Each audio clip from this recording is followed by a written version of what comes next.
It's already had dropped its final seed. There's no seeds left on there.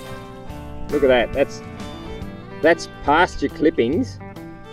It wouldn't be 50% of that there had I had a correct stocking density. That's dead, dead, dead. That's got a bit of moisture in it. The only job of a plant is to propagate, is to regerminate and to repopulate. And you're adding the organic matter back to the ground. Don't get confused, there's a big difference in stocking rate and stocking density. You want to keep to your stocking rate, or if not below, otherwise you're going to overgraze. We appreciate you hanging around to watch this video. Hope you enjoy. G'day folks, Jason here on the Udder Farm. We're actually on the Udder Farm property this morning. I'd like to welcome all you newcomers. If it's your first time on site, on the channel, it's good to have you on board. While I'm filling up the Kubota, the topic of discussion today is going to be pasture maintenance. So we're getting halfway, 3/4 of the way through winter now, so it's only 6 to 8 weeks away for spring, where the warmer weather starts to come, everything will start to bloom and blossom and the grass will start to grow. So I'll just go through a few techniques that I use on the property here and why I use them in regards to pasture maintenance. So this is what I'm slashing today. Predominantly across my pastures and my property, it's probably 80% Rhodes grass. So as you can see, this one here, it probably stands, it'd be up to there, so I reckon that'd be close to 3 foot in height. It's already had dropped its final seed. There's no seeds left on there. I'll try and pull the plant out the base of the ground and give you guys a look. So that's pulled it right out there now.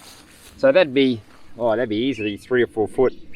So if I pull that off from the end, that's dead, that's dead, dead, dead. We're halfway down the plant now, dead. That's feeling a little bit greener. No, that's dead, dead,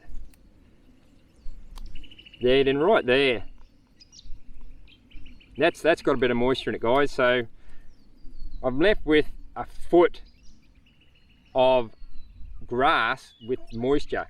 That other 2 foot or 3 foot on top had died. Like I said, the only job of a plant is to propagate, is to regerminate and to repopulate. So once it's dropped its seed, it's done its job. It'll drain an energy back into the ground. Hence, there's only a foot left. The rest had already been drained out. Had I left it, it would have drained right down. So what I like to do is, to keep it in a vegetative state, you cut it before it comes to seed. But this property was run down before I bought it, and there's no organic matter on the ground. So what I'm trying to do here is let it come to seed, then slash it, because the seed's dropped. So you're getting the bonus of putting the seed on the ground. You're getting free seed, which will then thicken up your pastures. And then by slashing, you're adding the organic matter back to the ground, because there was nothing here, which then holds the moisture and protects the soil from the sun. And through here, you see through here, there's channels being dug to capture water. I'll leave that for another discussion, because that's a topic in itself, why it's been done and why I feel it shouldn't have been done. But anyway, so this was all clay through the base of here, so they dug them out to hold moisture. But all they had to do was slash the dead pasture come spring constantly, and it would have given them dead matter. Because as you can see, it's definitely not clay now. If I go through there, this is 3 years of slashing through here. I'll go to the ground. Look at that, that's pasture clippings that have been slashed, adding that back to the soil for soil coverage. That's moist now. So that is decaying into the ground. No matter where I go along this channel, I can pull up dead clippings.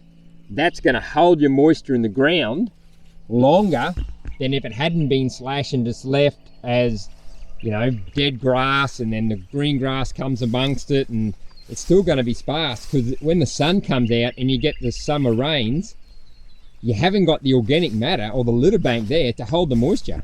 It's either runs off because it's compact, or it'll dry out because the sun will hit that soil and dry the moisture out. So you're not holding the moisture to your advantage. You want to hold it there, store it, so the plants grow. It's got the sunlight, the carbon dioxide, and the moisture to recover that plant as quick as possible once it's been grazed. Guys, the reason why I slash come 3/4 of the way through winter, it's died off, but if you have a look, we're starting to warm up here in Queensland.